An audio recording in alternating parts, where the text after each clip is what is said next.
No compromise. உங்க சைடுலயும் எங்க சைடுலயும். GT Holidays, South India's #1 travel brand. Indian Princess, the exclusive store for women. Fashion starts from $399 only. அழகு தரும் மூலிகைகள், ஆரோக்கியம் தரும் மருத்துவர்கள். டாக்டர் ஸ்ரீவர்மாஸ்.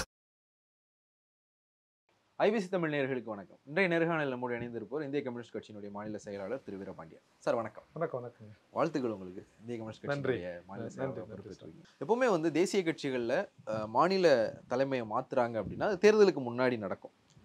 எதுக்காக அப்படின்னா ஒரு கூட்டணிக்குள்ள ரெண்டு காரணம் இருக்கும். ஒன்று கூட்டணி கட்சியோட எப்படியான போக்கு இருக்கு, ஒரு கூட்டணி கட்சியோட ஒரு ஒத்திசைஞ்சு போறதுக்காக ஒரு மாற்றம் நடக்கும், இல்லை ஒரு ரிபலா ஒன்று பண்ணலாம் அப்படின்றதுக்காக ஒரு மாற்றம் நடக்கும். உங்கள் மாற்றத்தை நாங்கள் எப்படி எடுத்துக்கலாம்? எங்கள் மாற்றம் எங்கள் முழுக்க எங்கள் கட்சி சம்பந்தம். நீங்கள் ஒரு 3 முறைக்கு மேல் செயலாளர் மாறியாகணும், 75 வயது நிரம்பினால் செயலாளர் மாறியாகணும். அந்த கோட்பாட்டு உட்பட்டு தான் செயலாளர் மாறினார். அந்த கோட்பாடுகளுக்கும் விதிகளுக்கும் கட்சியினுடைய ஜனநாயக முறைமைகளுக்கும் ஏற்றவாறு நான் தேர்வு செய்யப்பட்டிருக்கிறேன். அவ்வளவுதான். முழுக்க நான் தேர்வு செய்யப்பட்டது கட்சி தான். கட்சியை கட்டமைப்பது, கட்சியை மேலும் அடுத்த கட்டத்துக்கு நகர்த்துவது. இதுகாரம் 10 ஆண்டுகள் பொறுப்பேற்று செயல்பட்ட முத்தரசன் தன்னால் முடிந்தவரை கட்சியை கட்டமைத்து நகர்த்திருக்கிறாரு. அடுத்த தலைமுறை இப்போ நான் என்கிட்ட அந்த பொறுப்பு வந்தபோது நான் மட்டுமல்ல, ஒரு கூட்டு தலைமையின் குறியீடுனா நாங்கள் எல்லோரும் சேர்ந்து அடுத்த கட்டத்துக்கு நகர்த்துவோம். குறிப்பாக எங்கள் கட்சி காங்கிரஸில் வழிகாட்டியபடி கிளை இடை கமிட்டிகள் மக்களுடன் 2 கலந்து முன் எப்பொழுதையும் விட அதிகமாக மக்கள் கோரிக்கையை முன்னெடுத்து தன்னியல்பில் போராடுகிற அமைப்புகளை கட்டியமைக்கணும் அப்படின்ற முடிவில் இருக்கிறோம். அதற்கு தான் நாங்கள் முன்னுரிமை தர இருக்கிறோம். அரசியல் என்று வருகிற போது நாங்கள் தெளிவுபடுத்திட்டோம். திமுக கூட்டணியில் தான் நாங்கள் இருக்கிறோம். தமிழ்நாடு தனது உரிமைகளுக்கான போராட்டத்தை துவக்கி இருக்கிறது. அதற்கு தமிழக முதல்வர் தலைமை தாங்குகிறார். எனவே இது தமிழக உரிமைகளுக்கான போர் மட்டுமல்ல, பிற மாநிலங்களின் உரிமைகளுக்கான போராட்டமும் கூட. ஒன்றியத்தில் அதிகாரம் குவிக்கப்படக்கூடாது என்பதற்கான போராட்டம் இது. இன்னும் ஆழமாக சொல்லணும்னாக்கா அரசியல் சாசனத்தையும் அதன் முறைமைகளையும் பாதுகாப்பதற்கான உயர்ந்த போராட்டம். இந்த போராட்டத்தில் இந்திய கம்யூனிஸ்ட் கட்சி, இடதுசாரிகள், திமுகவுடன் மிக நெருக்கமாக இருக்கிறோம். அரசியல் போர், இன்னும் சொல்ல போனால் ஐடியல் வார் இருக்குது பாருங்க, சித்தாந்த போர். அந்த போரில் இன்னும் திராவிட இயக்கத்துடன் நாங்கள் நெருக்கமாக இருக்கிறோம். திராவிட கருத்தியல், டாக்டர் அம்பேத்கர் கருத்தியல், கம்யூனிஸ்ட் கருத்தியல் ஒன்றிணைந்து தான் இந்த வகுப்புவாத சக்திகளை, மத அடிப்படைவாத சக்திகளை, தேசத்தின் இறையாண்மைக்கு நெருக்கடி தருகிற, பன்முகத்தை சிதைக்கிற, இந்தியாவுடைய மிக உயர்ந்த பேரம்சமாக பெரிய குறியீடாக இருக்கிற சார்பின்மை. உலகத்திலே எந்த நாட்டில் இல்லை இந்த சார்பின்மை. 1000 மதங்கள் வாழ்கிற இந்தியா எந்த மதத்தையும் சாராத நாடு. உலகத்தின் பேரதிசயம் இது.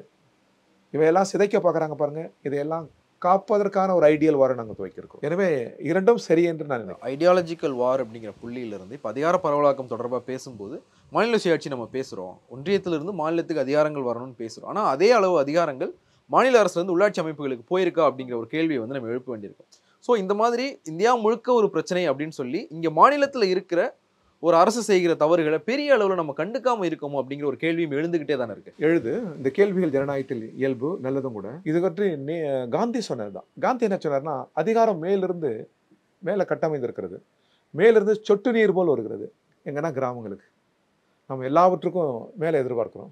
ஒன்றிய அரசிடம் குவிந்திருக்கிற அதிகாரம் மாநிலத்துக்கு வருகிற போது மாநிலத்தில் ஒரு இடத்தில் தேங்கி விடுகிறது. இது உண்மைதான். இது மாநிலத்திலிருந்து கிராம அளவுக்கு அதிகாரம் பரவலாக்கப்படலை. இந்தியா முழுவதும் பல்வேறு இடங்களில் அவ்வாறு மேலிருந்து கீழ்வரை அதிகாரத்தை பரவலாக்கியதில் மேற்கு வங்கம் பெரும் பங்காற்றியது. இது அமர்தியாசன் சொன்னார். அதே போன்று கேரளா பெரும் பங்காற்றியது. இதை அமர்தியாசன் சொன்னார். 3 மாநிலங்கள் எடுத்துக்காட்டுக. இன்றைக்கு கம்யூனிஸ்டுகள் ஆட்சியில் இல்லாமல் இருக்கலாம் மேற்கு வங்கத்தில். ஆனால் மேலிருந்து கீழ்வரை அதிகாரத்தில் கிராம அளவில் கீழிறக்கம் செய்ததில் பெரும் பங்கை வைத்தது இடதுசாரிகள், சிபிஎம் தலைமையிலான இடதுசாரிகள். இப்பொழுது ஆட்சி அங்கே இல்லை. ஓகே. ஒன்று எக்கலாஜிக்கல் கிரைசிஸ் இருக்கு பாருங்க, ஹேர் பொல்யூட்டட். இவை ஏதும் இல்லாமல் நல்ல நீர், நல்ல காற்று, நல்ல மண், இதை பாதுகாப்பதில் முதலிடம் கேரளா. அது ஒரு கம்யூனிஸ்ட் தலைமையிலான அரசு தான், இடதுசாரிகள் அரசு தான். ஆனால் தமிழ்நாடு தான் இந்தியாவிலேயே சேம நலத்திட்டம், சமூக நலத்திட்டம் இதில் முன்னணியில் இருக்கிறது. இந்தியாவில் வேறெங்கும் இல்லை. இது அண்ணா, காமராஜர், எம்ஜிஆர், டாக்டர் கலைஞர், ஜெயலலிதா, அம்மையார், இன்றுள்ள முதல்வர், எல்லா காலங்களிலும் அது பாதுகாக்கப்பட்டு வந்திருக்கிறது. அது மிக சிறப்பு. அது எனவே நாங்கள் இப்படி தான் பார்க்குறோம். நீங்கள் அதிகாரம் ஒரு இடத்தில் குவிவது ஜனநாயகத்திற்கு நல்லதல்ல. எங்கேயும் குடும்பத்தில் கூட ஒரு அதிகாரம் குவிவது நல்லதல்ல. அலுவலகத்தில் கூட அதிகாரம் குவிவது நல்லதல்ல. அதிகாரம் பரவலாக்கப்படுவது என்பதுதான் ஜனநாயகத்தின் புதிய திசை வழி. அதான் டாக்டர் அம்பேத்கர் வந்து அன்றோ இந்தியா வலிமையாக இருக்க வேண்டும் என்பதற்காக அதிகாரம் ஒன்றிய அரசில் இருக்கணும் அப்படின்னாரு. ஆனால் அதே நேரத்தில் ஒன்றியங்களின் கூட்டு செய்வதுதான் இந்தியா என்பதை ஒன்றிய அரசு மறந்துவிடக்கூடாதுன்னாரு. மறந்து விடுவது மட்டுமல்ல, அதை சிதைக்கிறது இன்றைக்கு ஒன்றிய அரசு. ஒரு மொழி பேசும் மாநிலங்கள் இல்லைனாக்கா எங்கே கூட்டி செய்வு? மொழி பேசுகிற மாநிலங்களின் கூட்டி செய்வு தானே இந்தியா. மாநிலங்கள் இருந்தானே அதிகாரம் ஒன்றியத்துக்கு தராங்க. நிதி எங்கேருந்து போகுது ஒன்றியத்துக்கு? மாநிலங்கள் தானே. பின்ன இதன் மீது தாக்குதல் நீங்கள் தொடுக்கலாமா? இந்த நிதியை நீங்கள் மறுக்கலாமா? என்னுடைய கேள்வியில் வந்து நீங்கள் முதல் பகுதியை மட்டும் எடுத்துக்கிட்டீங்கன்னு, இரண்டாவது பகுதி ஒரு மாநிலத்தில் இருக்கிற இந்த அரசு செய்கிற தவறுகளையும் பெரிய அளவில் வந்து ஒரு அல்டிமேட் எய்ம் ஒன்று இருக்குது. ஒரு ஒன்றிய அளவில் வந்து மாநிலங்களின் உரிமைகளை காப்பாற்றணும் அப்படிங்கிறதான ஒரு அல்டிமேட் எய்மை வந்து நம்ம முன் வச்சு மாநிலத்தில் நடக்கிற இங்க இருக்கிற ஆளும் கட்சி செய்யற தவறுகள் வந்து பெரிய அளவுல மாற்றோம் அப்படிங்கிற இருக்கு. நான் சொன்ன நாட்டினுடைய இறையாண்மைக்கு ஆபத்து, அரசியல் சாசனத்துக்கு ஆபத்து, பன்முகத்துக்கு ஆபத்து, மதச்சார்பின்மைக்கு ஆபத்து, நாடாளுமன்ற விழுமியங்கள் சொல்ற நிறுவனங்கள் அதற்கு பேர் ஆபத்து, எல்லாவற்றுக்கும் மேலாக இந்தியாவின் கூட்டி செய்வுக்கே ஆபத்து. இது போல ஒண்ணு காட்டுங்க தமிழ்நாடு அரசு இப்படி இந்தியாவின் ஒற்றுமைக்கு ஒருமைப்பாட்டிற்கு நமது இறையாண்மைக்கு பேராபத்தாக இருக்குதுன்னு சொல்லுங்க. அதை நாங்க முதல்ல எதிர்ப்போம். சொல்லுங்க ஒண்ணு. இப்போ நீங்க நாடாளுமன்ற விழுமியங்கள் அப்படிங்கிற ஒரு விஷயம் சொன்னீங்க. நாடாளுமன்றத்துக்கும் தமிழ்நாடு சட்டப்பேரவைக்கும் எனக்கு பெரிய வித்தியாசங்கள் தெரியறதே இல்லை. நாடாளுமன்ற சட்டமன்றமா நான் எப்படி சொல்லிடுறேன், நாடாளுமன்றத்துல ஒரு பிரச்சனை நடக்குது, எதிர்க்கட்சி உறுப்பினர்கள் பேசுறாங்க அப்படின்னா லைவ் வந்து அப்படியே சபாநாயகர் பக்கம் திரும்பும். அப்படியே டிட்டோ வந்து இங்க தமிழ்நாடு சட்டமன்றத்திலையும் இருக்கு. பெருசா வித்தியாசம் எங்களுக்கு தெரியலையே. இந்த ஆட்சி வரும்போது நீங்க எல்லாம் கூட்டணி வச்சு இந்த ஆட்சி தேர்ந்தெடுத்து கொண்டு வரப்பட்டப்போ வருஷத்துக்கு 100 நாட்கள் வந்து நாங்கள் சட்டப்பேரவை நடத்துறோம் அப்படிங்கிற வாக்குறுதி கொடுத்துருந்தாங்க. அது இப்போ வரைக்கும் நடக்கல. 100 நாட்கள் சட்டப்பேரவை நடக்கல. ஸோ இங்கே சட்டப்பேரவை ஜனநாயகம் இங்கேயும் கேள்விக்குள்ளாக்கப்படுது தானே. நீ என்ன சொல்கிறேன், கை தூக்கி குரலெடுப்பில் நிறைவேற்றப்பட்ட மசோதா ஒன்று சொல்லுங்க தமிழ்நாட்டில். வெறும் கையை உயர்த்தி வெறும் குரல் வாக்கெடுப்பில் ஏதாவது மசோதா நிறைவேற்றப்பட்டதா? ஆனால் தமிழக சட்டமன்றத்தை விட பல மடங்கு உயர்ந்தது இந்திய நாடாளுமன்றம். அங்கே வெறும் குரல் வாக்கெடுப்பில் மசோதாக்கள் நிறைவேற்றப்படுகிறது, கரம் உயர்த்தி மசோதாக்கள் நிறைவேற்றப்படுகிறது. இரண்டும் ஒன்றல்ல. அப்படி மினிமைஸ் பண்ணாதீங்க நீங்கள். இதன் பொருள் தமிழக அரசாங்கத்தின் மீது விமர்சனமே கூடாது என்பதல்ல. முதல்வரை விமர்சனத்தை வரவேற்கிறாரு, எனக்கு சுட்டி காட்டுங்கன்றாரு, என்னை புகழாதீங்கன்றாரு சட்டமன்றத்தில். அதிகம் புகழாதீங்கன்றாரு. என்ன புகழுரைக்காக நாங்கள் இல்லை, தவறுகளை சுட்டி காட்டுங்கள், இதனுடைய சாதனைகளை வெளியே கொண்டு செல்லுங்கன்னா அவர் சொல்கிறாரு. இதற்கு மேலே நீங்கள் மீண்டும் மீண்டும் மீண்டும் எங்களை கொண்டு வந்து எங்கே நிறுத்துறீங்க பிம்பன்னா? ஏதாவது தவறுகள் இருந்தால் அந்த தவறை கம்யூனிஸ்டுகள் அங்கே செலுத்துகிற அதே கோபத்தை இங்கே செலுத்துங்கன்றீங்க. அது வேறு இது வேறு. அது அதிகாரம் குவிந்திருக்கிற இடம், இது அதிகாரத்துக்கு போராடுகிற இடம். இரண்டும் ஒன்றல்ல. கம்யூனிஸ்டுகளுடைய போர்க்குணத்திலிருந்து நாங்கள் அந்த இடத்துக்கு நிச்சயமா உழைக்கிற மக்களின் உரிமை போர் என்றால் இப்போ இன்னைக்கு எம்ஆர்எஃப் தொழிலாளர்களுக்காக நான் போயிட்டு வந்தேன். முதல்வருக்கு ஒரு அப்பீல் பண்ணேன். முதல்வதில் தலையிடணும் என்ன, ஆண்டுக்கு 1800 கோடி லாபம் வருது எம்ஆர்எஃப்க்கு. சும்மா 1 கோடி 2 கோடி இந்த மருத்துவம் சம்பந்தமான முன்பணம் அளிக்கிறாங்க இல்லையா காப்பீட்டுக்கான, அதுக்கு தயங்குறாங்க எம்ஆர்எஃப். 1800 கோடி லாபம் எங்கே, 2 கோடி எங்கே? அதற்காக இப்போ வேலை நிறுத்தமே அங்கே நடைபெறுகிறது. சட்ட விதிகள்லாம் மீறி லாக் அவுட் பண்ணிட்டாங்க. எம்ஆர்எஃப்ன்றது உலக நிறுவனம், அது புகழ்வாய்ந்த டயர் தயாரிக்கிற தொழிற்சாலை. அது அதனுடைய திறமைக்கெல்லாம் சென்னை தொழிலாளர்களும் தமிழக தொழிலாளர்களும் காரணம் அல்லவா? இப்போ அதை லாக் அவுட் பண்ணிட்டாங்க. அப்போ என்ன இது தொழிலாளர் துறை என்ன பண்ணுறது நாங்கள் கேட்குறோம். தொழிலாளர் துறை தலையிடணும்னு சொல்கிறோம், முதல்வர் தலையிடணும்னு சொல்கிறோம். போயிட்டு அந்த போராட்டத்தில் கலந்து கொண்டு நான் சாலிடாரிட்டி பண்ணிட்டு வந்தேன். இதற்கு மேலே என்ன பண்ண நினைக்கிறீங்க நீங்கள் சொல்லுங்க. இல்லை, கம்யூனிஸ்டுகளுடைய வரலாறு அது அவ்வளவாக தான் இருந்ததா? ஒரு கோரிக்கையாகவும் ஒரு போராட்டத்தில் அடையாளமாக கலந்துக்கிற அளவுக்கு தான் கம்யூனிஸ்டுடைய வரலாறு இவ்வளவு நாள் இருந்ததா? நடத்துறது நாங்கள் படித்த கம்யூனிஸ்ட் வரலாறுல அது அப்படி இல்லை. அது தீவிரமாக இல்லை, உண்மைதான். அப்போ வந்து பிரிட்டிஷ் ஏகாதிபத்தியம் இருந்தது, அது 2 முறை தடை செய்தது. காங்கிரஸ் இருந்தது, அது 1 முறை தடை செய்தது. வெறும் நரைவேட்டை ஆடினார்கள், அடக்குமுறைகள் இருந்தது. அந்த கால போராட்டம் என்பது வேறு. நாடாளுமன்ற ஜனநாயகம் வளர்ந்திருக்கிற இந்த காலத்தில் கருத்து போர் தேவைப்படுகிறது. மக்கள் பிரதிநிதிகள் எண்ணிக்கை அதிகரிக்க வேண்டிய அவசியம் இருக்கிறது. உரையாடல் தேவைப்படுகிறது. எனவே நாங்கள் அது தயாராக இருக்கிறோம். ரொம்ப தெளிவாக சொல்கிறோம். நாங்கள் முதல்வரோடு மிக மிக நெருக்கமாக இருக்கிறோம். திமுக விரும்பவில்லை என்றால் அவர்களோடு நாங்கள் அருகில் இருப்போம். எதற்குனா ஒன்றிய அரசு எதிர்ப்பதற்காக. அது எங்கள் கொள்கை நிலை. ஆனால் அதே நேரத்தில் உழைக்கும் மக்களின் உரிமைகள் பாதிக்கப்பட்டால் தயக்கம் இல்லாமல் குரலை எழுப்புவோம். டாக்டர் கலைஞர் அதை ஆதரிச்சிருக்கிறார். இன்னைக்கு இருக்கிற விவசாய தொழிலாளர் சங்கத்தினுடைய அன்றைக்கு வீத்தோசானுடைய செயலாளர் தான் நேற்று வரை மாநில செயலாளராக இருந்த முத்தரசன். அவர் வந்து கலைஞர் பல்வேறு கோரிக்கைகளை வீத்தோசா தொழிலாளர்களுக்காக நிறைவேற்றினார் என்பதற்காக ஒரு பாராட்டு கூட்டத்தை நடத்தினார். அதில் டாக்டர் கலைஞர் பேசுகிறார், என்னை சந்திக்க வந்தால் கம்யூனிஸ்டுகள் கோரிக்கை மனோடு தான் வருவார்கள். வரட்டுமே, அவங்க கோரிக்கையெல்லாம் அவர்களுக்கானதல்ல, உழைக்கும் மக்களுக்கானது. அவர்கள் எழுப்புகிற போராட்டமெல்லாம் உழைக்கும் மக்களுக்கானது. அதில் எந்த கசப்பும் இல்லை, எந்த காழ்ப்பும் இல்லைன்னு சொன்னவர் டாக்டர் கலைஞர். அவரிடமிருந்து வளர்ந்த முதல்வரால் புரிந்து கொள்ள முடியாதா? முதல்வருக்கே தெரியும், உழைக்கிற மக்களை நலன் பாதித்தால் முதல் குரல் கம்யூனிஸ்டுகளின் குரல். அரசுக்கு எதிராக வரணும்னு முதல்வருக்கு தெரியும். கம்யூனிஸ்டுகள் எப்பவுமே வந்து அதிகாரத்திற்கு எதிராக போராட்டத்தில் இருக்கும். இப்போ நீங்களே சொல்றீங்க நாங்கள் முதலமைச்சரோட நெருக்கமாக இருக்கிறோம், ஒரு இந்த அதிகாரத்தினுடைய ஒரு அணுக்கம் அப்படின்ற இடத்துக்கு கம்யூனிஸ்டுகள் நகர்ந்துட்டீங்களா? இல்லை இல்லை இல்லை இல்லை, ஒருபோதும் இல்லை.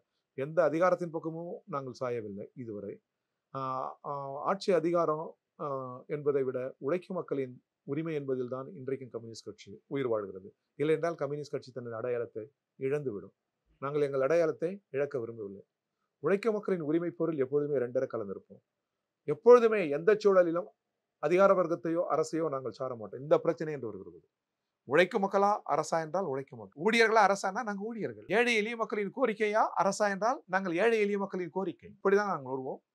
நீங்க அதுக்கு எந்த ஒரு பிம்பமும் தரக்கூடாது என்று நான் கேட்டுக்கொள்கிறேன். நாங்கள் எங்கள் திசையிலிருந்து ஒருபோதும் வழுவ மாட்டோம். முன்னிலும் அதிகமாக உழைக்கிற மக்களின், ஏழைகளின், எளிய மக்களின், ஒடுக்கப்பட்ட மக்களின் குரலாக நாங்கள் இருப்போம். அவர்கள் குரலாக நாங்கள் ஒலிப்போம். இந்த ஒப்பீடு மத்திய மாநில அரசியல்களையான அந்த ஒப்பீடு தொடர்பானதுல வந்து இன்னொரு கேள்வி. நீங்க பேசும்போது சொன்னீங்க அதிகாரம் எங்கேயுமே குவியக்கூடாது, ஒரு குடும்பத்துல கூட அதிகாரம் குவியக்கூடாது. இன்னைக்கு ஆளும் கட்சி மேல வைக்கிற பெரிய விமர்சனம் அப்படிங்கிறது வந்து ஒரு வாரிசு அரசியல் விமர்சனம். நமக்கு வந்து ஒன்றிய அரசை எதிர்க்க வேண்டியிருக்கு, அவங்களுடைய அதிகார குவியலை எதிர்க்க வேண்டியிருக்கு அப்படின்றதுனாலேயே இந்த மாதிரியான விஷயங்கள் எல்லாம் நம்ம சமரசம் பண்ணிக்கிறோமா அப்படிங்கிற ஒரு கேள்வி இருக்குல்ல? இல்ல, இந்த விஷயங்கள்ல உட்கட்சி விஷயங்கள், அவரவர் உட்கட்சி விஷயங்கள்ல இந்திய கம்யூனிஸ்ட் கட்சி ஒவ்வொன்றிலும் தலையீடுகள் செய்வதில்லை. நான் அப்படி பார்க்கணும்னா கூட நான் என்ன பண்றேன்னாக்கா, எந்த கட்சியில் தேர்வு முறை இருக்கிறது இடதுசாரிகளை தவிர்த்து? தேர்வு முறை பிஜேபியில் இருக்கா? நாடாளுகிற பிஜேபி எடுத்துக்காட்டா இருக்கா நான் கேட்கிறேன். அமித்ஷா தேர்வு செய்யப்பட்டாரா, நியமனம் செய்யப்பட்டவரா? மாண்புமிகு சகோதரி தமிழிசை அவர்கள் தெரிவு செய்யப்பட்டாரா, நியமனம் செய்யப்பட்டாரா? இது மாநில கட்சி. நான் தேசிய கட்சி என்கிற வரையில் நாடாளுகிற தேசிய கட்சியோடு ஒப்பிடுங்கள். அங்கே நியமன முறை இருக்கிறது. நியமன முறை இல்லாமல் தேர்வு முறை கொண்ட கட்சி கம்யூனிஸ்ட் கட்சிகள் தான், இடதுசாரிகள் தான். இப்ப நீங்க உடனே இதை கொண்டு வந்து திமுக அண்ணா திமுக பொறுத்தவங்க, திமுக அண்ணா திமுக ஒரு ஜனநாயக வடிவம். ஜனநாயக இந்த ரெண்டையுமே நாங்க ஜனநாயக வடிவமா தான் பாக்குறோம். இப்ப ஏன் அண்ணா திமுக நாங்க எதிர்க்கிறோம் அப்படின்னாங்க, அது தனது கொள்கைக்கு முற்றிலுமாக இருக்கிற பிஜேபியுடன் நெருக்கமாக இருக்கிறதே என்கிற காரணத்துக்காக அது எதிர்க்கிறோம். அது ஒரு ஜனநாயக கட்சி என்பதற்காக அல்ல. அது ஒரு ஜனநாயக கட்சி என்கிற மதிப்பீடு எங்களுக்கு இருக்கு, நேற்று வரை இருந்தது.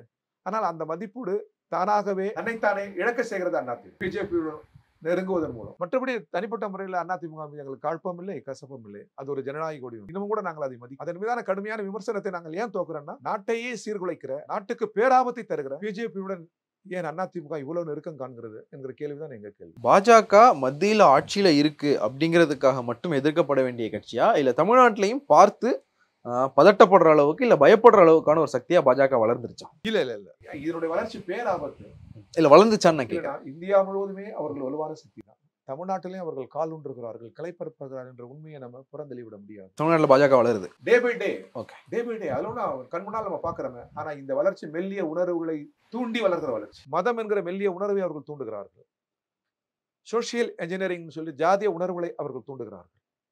ஆனா இதற்கு நேர் எதிரானது தமிழ் கலாச்சாரம். யாதும் ஊரே யாவரும் கேளீர் என்பது, வேறொரு குழுவையெல்லாம் மானுடம் வென்றதம்மா என்பது, ஒன்றை ஒன்று ஏற்காவிட்டாலும் ஒன்றை ஒன்று மதிக்கிற கலாச்சாரத்தை உலக கரித்த நாடு தமிழ்நாடு. ஆனா அதுக்கு நேர் எதிரான சித்தாந்தம் கொண்டது RSS பிஜேபி. எனவேதான் இயல்பிலேயே இந்த மண்ணுக்கும் RSSக்கும் உடன்பாடு வராது, பிஜேபிக்கும் தமிழ் மண்ணுக்கும் ஒரு உறவு ஏற்படாது. அந்த நம்பிக்கையிலிருந்து நாங்க சொல்றோம். இல்ல, அந்த நம்பிக்கையில இருந்து சொல்றோம்ன்றதுக்கும் அவங்க வளர்றாங்க அப்படின்றதுமே ரெண்டு வேற வேற ஸ்டேட்மெண்டா இருக்கு. இங்க தமிழ்நாட்டுல பாஜக காலூன்றாது அப்படிங்கிறது ஒரு ஸ்டேட்மெண்ட், நாளுக்கு நாள் பாஜக வளருது அப்படின்றது அதுக்கு எதிரான ஒரு ஸ்டேட்மெண்ட். மிஸ்டு கால் நீங்க என்ன சொல்ற, மிஸ்டு கால்ல மெம்பர்ஷிப் அதிகரிப்பது. நீங்க என்ன பண்ணுவீங்க இந்திய ஜனநாயகத்துல?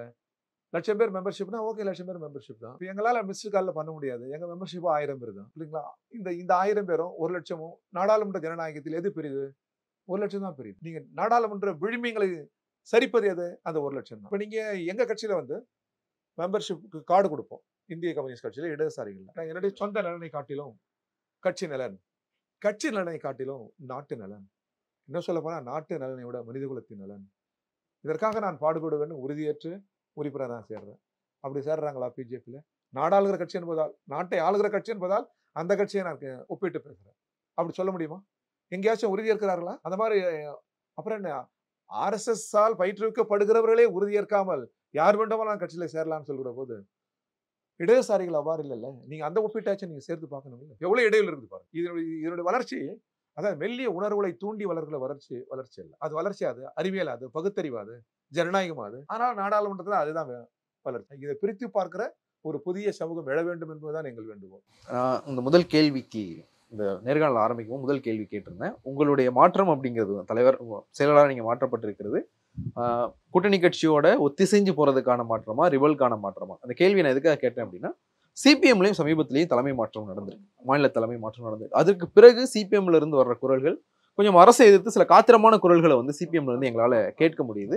அதே சிபிஐ பின்பற்றுமா அப்படிங்கிறது தான் அந்த இடத்துக்கு. நிச்சயமா நான் இப்பதான் அழுத்தமா சொல்கிறேன், கம்யூனிஸ்டுகள் தங்கள் அடையாளங்களை எப்பொழுதும் இழக்க மாட்டோம், இழக்கக்கூடாது. இழந்தால் நாங்கள் அல்ல. உழைக்கிற மக்களின் உரிமை போரில் அவர்கள் குரலாக நாங்கள் ஒலிப்போம். ஒடுக்கப்பட்ட மக்கள், ஏழைகள், எளியவர்கள், மலைவாழ் மக்கள் இவர்களின் குரலாக நாங்கள் இருப்போம். அந்த இடத்துல எங்களுக்கு எந்த விதமான சமரசமும் இல்லை. ஆனா இன்னைக்கு அதை காட்டியும் இது எவ்வளவு முக்கியமோ அதை விட ஒரு மடங்கு முக்கியம்.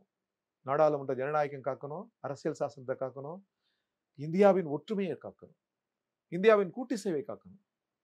அந்த பெரும் போரை தமிழ்நாடு துவக்கி இருக்கிற போது நாங்கள் அதோட நெருக்கமாக இருப்பதற்கு நாங்கள் எல்லா அரசின் தவறுகளுக்கும் துணை போகிறோன்னு அர்த்தம். ஒரு அரசனா இடர் இருக்கும் இல்லையா, முரண் இருக்கும் இல்லையா, தோல்வி இருக்கும் இல்லையா, இவன் எல்லாவற்றுக்கும் நாங்கள் உடன்படுகிறோம் என்ற பொருளாது அல்ல. நாங்கள் விமர்சிப்போம், விமர்சனங்கள் செய்வோம். நல்ல நட்பு என்பதே விமர்சனம் தான், தவறுகளை சுட்டி காட்டுவதுதான். அதை ஏற்க முடியும். ஒரு 100 ஆண்டு கால கட்சியை அறியாதவர்களா திராவிட இயக்கம், திமுக? இல்ல திமுகவை நாங்கள் அறியாதவர்களா? ஒருவருக்கு ஒருவர் முரண்படுவோம், மாறுபடுவோம். ஆனால் அது பகை முரண் அல்ல, வளர் முரண். திமுகவோட நிச்சயம் முரண்படுவோம். அந்த முரண் வளர் முரணாக இருக்குமே தவிர பகை முரணாக இருக்காது. ஆனா பிஜேபியுடன் நாங்கள் கொள்கிற முரண் பகை முரண். இந்த நீங்களே வந்து நாடாளுமன்ற ஜனநாயகத்தினுடைய முக்கியத்துவம், அதுல இருக்கிற எண்ணிக்கையினுடைய அந்த பலம், இதை பத்தி எல்லாம் வந்து சொல்றீங்க. ஒரு கூட்டணியில ஒரு பார்கெனிங் அப்படின்றதுக்கு வந்து கையை கடைசி வரைக்கும் மூடி வைக்கிறதுலையும் டோர்ஸை க்ளோஸ் பண்ணி வைக்கிறதுலையும் இருக்கு. ஆனால் திமுகவினுடைய எல்லா கூட்டணி கட்சிகளுமே நாங்கள் திமுகவோட தான் இருக்க போறோம் அப்படின்றது டிக்ளேர் பண்ணதுக்கு பிறகு உங்களுடைய பார்கெனிங்ல அது பிரச்சனை வராதா? இவங்க வெளில போக மாட்டாங்க அப்படிங்கிற ஒரு எண்ணமே வந்து உங்களுக்கான சீட்டுகளை வந்து குறைக்க வச்சிடாதா? கடந்த முறை அப்படிதான் குறைக்க வச்சது அப்படிங்கும்போது தொடராதா அது? எங்களுக்கும் எங்கள் வெளியில போகிற எண்ணம் எங்களுக்கு இல்லை, எங்களை வெளியில அனுப்புகிற எண்ணம் அவங்களுக்கும் இல்லை. எங்கள் கூட்டணி ஏறத்தாழ முடிவாகி விட்ட ஒன்று. நாங்கள் மிக உறுதியாக இருக்கிறோம். இதுதான் வெல்லும் கூட்டணி. ஏன்னா இது கொள்கை கூட்டணி.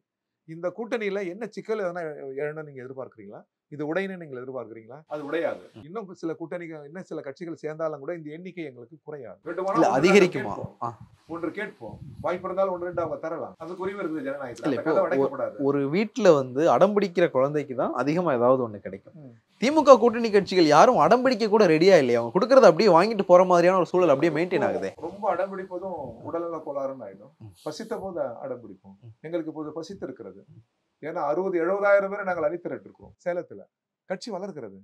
இந்த வளர்ச்சிக்கு இன்னும் சொல்ல போனா கொள்கை, தார்மீக பலம், நாட்டுக்கான உழைப்பு, அறநெறிகள் எல்லாவற்றையும் சீர்தூக்கி பார்த்தீங்களா, நீங்க எந்த கட்சிக்கு அதிகமான சீட்டு தரணும்? கம்யூனிஸ்டுகளுக்கு தான் தரணும். ஆனா சூழல், கூட்டணி முறைமைகள் இவையெல்லாம் கருதி நாங்கள் என்ன பண்றோம்? உடன்படுறோம். ஏன்னா நாங்க சிறிய கட்சியா? எங்களை கடந்து சென்று விட முடியுமா?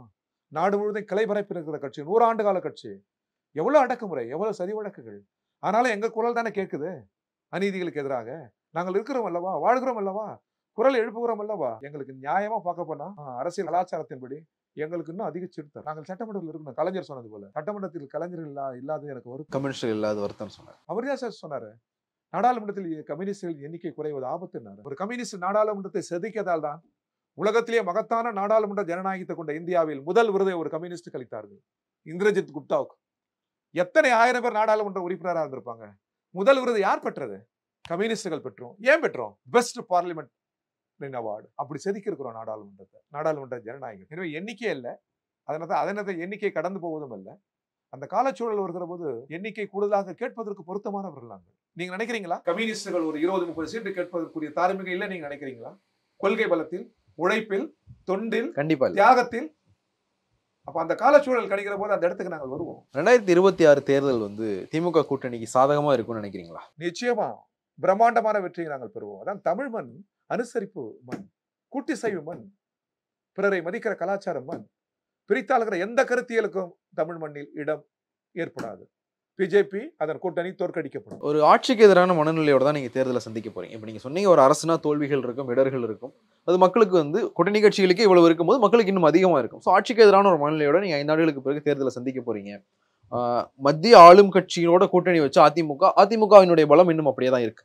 எவ்வளவு சொன்னாலும் அதிமுகவுக்கான அந்த ஸ்ட்ரக்சர் அப்படியே தான் இருக்கு. இன்னும் வந்து 60,000க்கும் அதிகமான பூத்துகள்ல பூத் ஏஜென்ட் போடுற வலிமையோட அதிமுக இருக்க தான் செய்யுது. அது போக விஜய் மாதிரியான புது பிளேயர்ஸும் உள்ள வர்றாங்க. அவங்களும் வந்து உங்களை தான் குறி வைக்கிறாங்க. அது போக வந்து நீங்க முன்வைக்கிற அதே கோஷத்தை தான் அவரும் முன்வைக்கிறார். பாஜக எதிர்ப்பு அவரும் முன்வைக்கிறார், சேர்த்து திமுக எதிர்ப்பை முன்வைக்கிறார். அப்படிங்கும்போது இந்த இடத்துல திமுகவுக்கு வந்து ஒரு சிக்கல் இருக்காதா? திமுக கூட்டணி இப்பொழுது திரளுகிற கூட்டம் எல்லாம் திமுகவுக்கு வாக்களிக்கும். விஜய் திரள்ற கூட்டமா? அதாவது விஜய் உறுப்பினராக இருப்பவர் என்பது வேறு, அவருக்கு தார்மீக ஆதரவாளர்கள் இருப்பாங்க இல்லையா?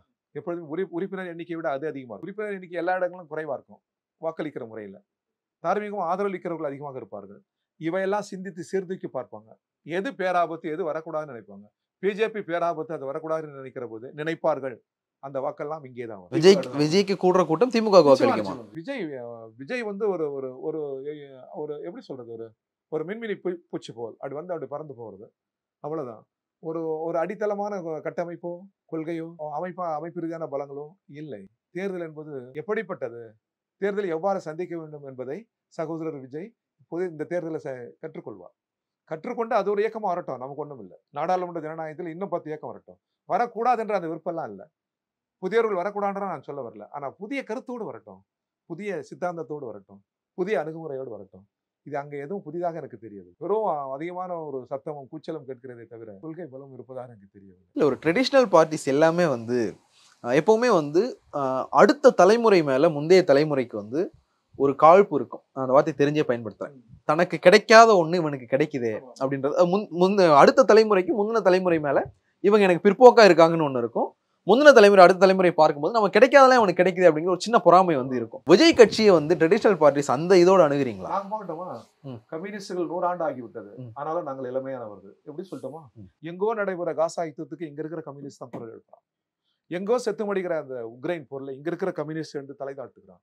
இதை விட உங்களுக்கு இளமை எங்க இருக்குது? நான் கேட்கிறேன். பெண் மீது உளவியலான அடக்குமுறைகள் கூடாது என்று யார் சந்திக்கிறான்? எங்க சொல்லித்தரான்? இடதுசாரிகள் தான் சொல்லி தரும். எங்கோ நடக்கிற விடுதலை போராட்டத்தை இங்கிருந்து குரல் எழுப்பி ஆதரிக்கிறவை யார்? கம்யூனிஸ்டுகள் தான். நாட்டை மூலதனங்களால் சுரண்டி சூறையாடக்கூடாது, இந்த நீரும் நிலங்களும் அடுத்த தலைமுறைக்கானது, எனவே இது நாடு சார்ந்து இருக்கட்டும்னு குரல் கொடுக்கிறானே, அது இல்லாத இளமையா? அதில் இல்லாத பகுத்தறிவா? அதில் இல்லாத தூர நோக்கா? இது ஏதாவது ஒன்று உண்டா நீங்க சொல்ற புதிய கட்சிகளில்? இல்லை. எனவே என்றைக்கும் யுத்தத்தை எதிர்க்கிற நாங்கள், சமதர்மத்தை ஆதரிக்கிற நாங்கள், கூட்டி செய்வை எல்லை தாண்டி மானுடத்தை நேசிக்கிற நாங்கள், தேசியத்தையே கடக்கிறவர்கள் நாங்கள். மானுடத்தின் விடுதலையை கேட்கிறோம். ஜாதி பார்ப்பதில்லை, மதம் பார்ப்பதில்லை, மொழிக்குள் அடங்குவதில்லை, கண்டங்களுக்குள் அடங்குவதில்லை, தேசத்திற்குள் அடங்குவதில்லை. மானுடம், அதன் நலன், விடுதலை, சுயமரியாதை, சுதந்திரம் அப்படின்னு இருக்கிற நாங்கள் தான் இளமையானவர்கள். நாங்கள் தான் வெல்லுவோம். எனவே எங்களுக்கு யார் மீதும் பொறாமை இல்லை. ஏன்னா இந்த கொள்கை பலம் இருப்பதா இல்ல, அவங்களே ஒரு மாதிரி லெஃப்ட் ஹேண்ட்ல தட்டி விடுறீங்கல்ல. இப்ப முதலமைச்சர் சொல்றாரு கொள்கை இல்லாம கூடி கும்மாளம் போடுற கூட்டம், அவங்க பேரை சொல்லலைனாலும் அது அவங்களதான் சொல்றது, கூடுற கூட்டம் இல்லை. நீங்களும் சொல்றீங்க அந்த கூட்டத்துக்கிட்ட புதுசா எதுவும் இருக்கிற மாதிரி தெரியல. ஒரு பெரிய மக்கள் திரள ஒரு கட்சிக்காக வர்றவங்களை வந்து அது ஒரு மாப் தான் அப்படின்னு சொல்லிட்டு ஒரு தட்டி விடுற மாதிரி இருக்கு. எந்த பிஜேபியை நாங்கள் அலட்சியப்படுத்தவில்லை, பிஜேபியை நாங்கள் ஏற்கவில்லை தவிர பிஜேபி தலைவர்களை நாங்கள் மதிக்கல அர்த்தம். அது இப்போ இந்தியாவுடைய ஜனாதிபதி, இந்தியாவுடைய பிரதமர், சட்ட வடிவில் நாங்கள் அவர்களை மதிக்கிறோம், கரங்குப்பி வணங்குகிறோம். இந்திய பிரதமர் ஆகட்டும், ஜனாதிபதி ஆகட்டும், ஏன்னா இந்திய நாட்டின் பிரதமர் அல்லவா, எனவே அவரை வணங்குகிறோம். நாட்டின் ஜனாதிபதி அல்லவா, வணங்குகிறோம். இது மரியாதை, அரசின் வடிவம் என்பதால். ஆனால் அவர்களுடைய கருத்தியல் ஆட்சி முறையை நாங்கள் எதிர்க்கிறோம். சமரசம் இல்லாமல் தோற்கடிக்க விரும்புகிறோம். நீங்க அந்த பொருள் புரிஞ்சுக்கணும்.